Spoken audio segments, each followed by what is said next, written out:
El Colegio Mexicano de Ortopedia, en su 75 aniversario, presenta su segundo Congreso Virtual 2021. El doctor Sarbelio Moreno Espinosa es pediatra infectólogo egresado del Instituto Nacional de Pediatría, maestro y doctor en Ciencias Médicas por el Instituto de Ciencias Médicas y Nutrición Salvador Subirán, y candidato a Fellow in Research en el Cincinnati Children's Hospital Medical Center. Fue jefe del Departamento de Infectología del Hospital Infantil de México Federico Gómez de 2010 a 2019. Institución de la que ahora es director de Enseñanza y Desarrollo Académico. Asimismo, se desempeña como investigador titular de los Institutos Nacionales de Salud y como profesor de pregrado de la licenciatura en Medicina y titular de la subespecialidad en Infectología Pediátrica, ambos en la Universidad Nacional Autónoma de México. Es, además, miembro de la Red Mexicana para el Estudio de las Enfermedades Infecciones Emergentes. El doctor Moreno nos hablará sobre aspectos epidemiológicos del COVID-19 en México. Hola, ¿cómo están?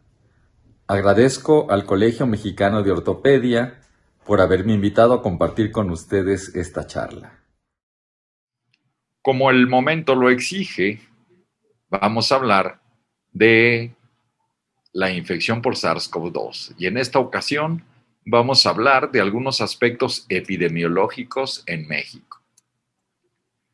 Como ustedes ya saben, el coronavirus ya existía desde antes, pero eran algunos alfa coronavirus y otros beta coronavirus que nos causaban cuadros gripales en invierno.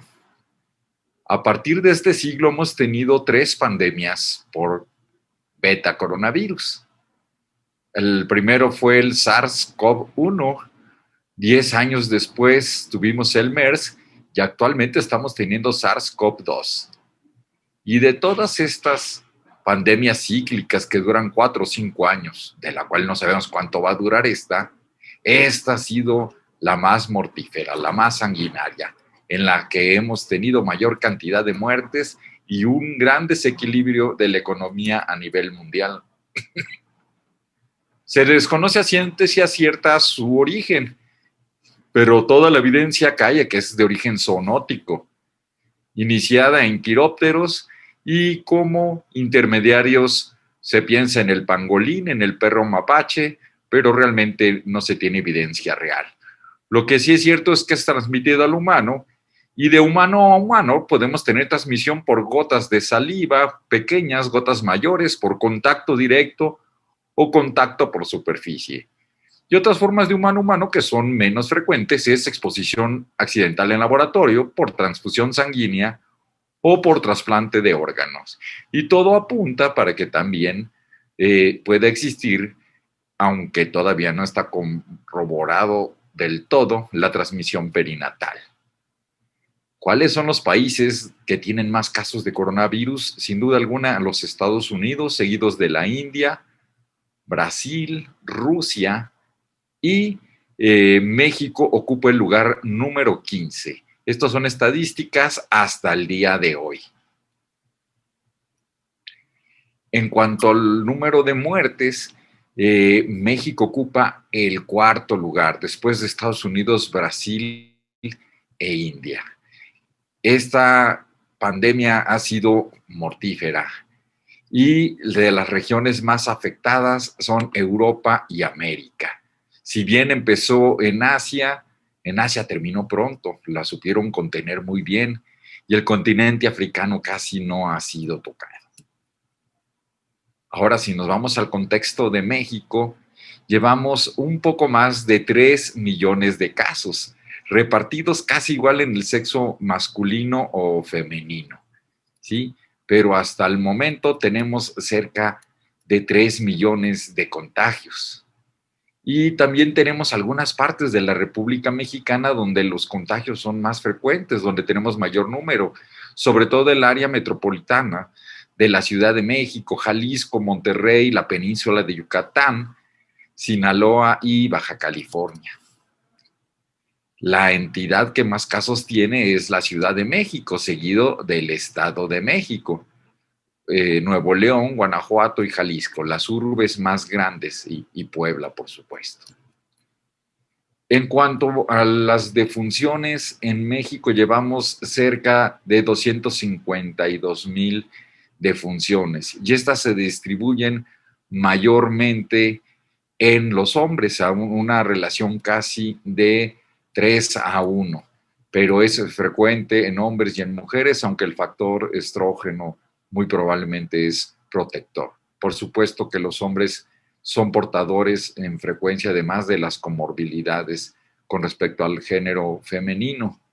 En cuanto a los grupos de edad, los grupos que más se han sido afectados son de 25 a 29, 30 a 34, o sea, entre la segunda, tercera y cuarta décadas de la vida. En los niños es mucho menos frecuente y en los adultos, como vamos a ver en la gráfica próxima, hay más mortalidad, aunque hay más morbilidad en la década media. También en cuanto a mortalidad, también es más frecuente en el género masculino.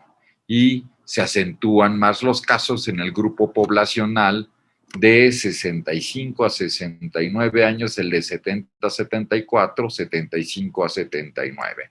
Posiblemente porque hay más población perteneciente a estos grupos y en los grupos más extremos de la vida, que sí hay una gran mortalidad, pero hay menos población que pertenezca a esos grupos. Hay una gran cantidad de pacientes ambulatorios que no requieren hospitalización, pero un 17.4% de los enfermos se hospitalizan. Esto es un porcentaje de hospitalización muchísimo más grande que cualquier otra enfermedad.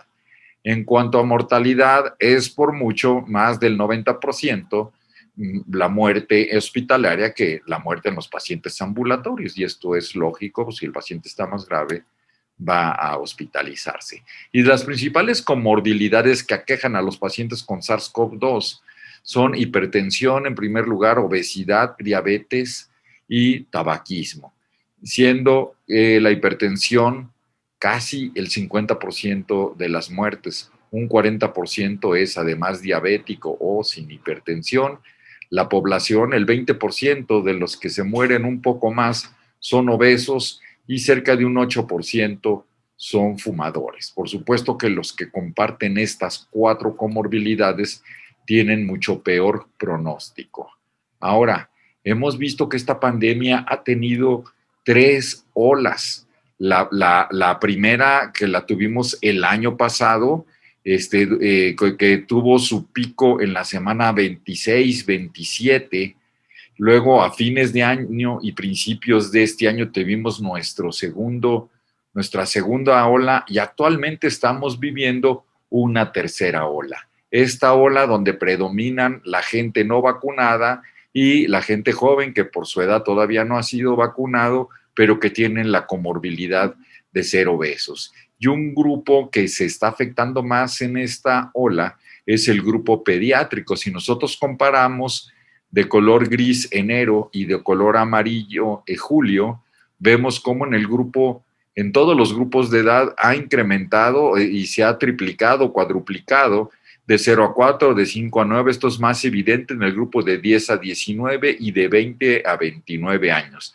De 30 a 39 años es menos evidente esto, y ya en los demás grupos poblacionales, gracias a que hay un gran porcentaje de vacunados y de infectados antes, es mucho menos la proporción, si compara, más en favor de enero que de julio, ¿sí? Si nosotros comparamos los diferentes grupos de edad de los menores de 20 años, por supuesto que el grupo de 10 a 19 años es el más frecuente, pero vemos lo que está pasando en estas últimas semanas, que está habiendo un incremento importante en el grupo de 5 a 9 años. Es un grupo vulnerable no ha sido vacunado y la mayor mortalidad la vamos a ver en este tipo de población, pero cuando tienen comorbilidades y sobre todo la gran epidemia actual, que es la obesidad, ¿sí? Es una sindemia, obesidad más COVID, y somos de los países con mayor porcentaje de obesidad en los niños. Por su atención, muchas gracias.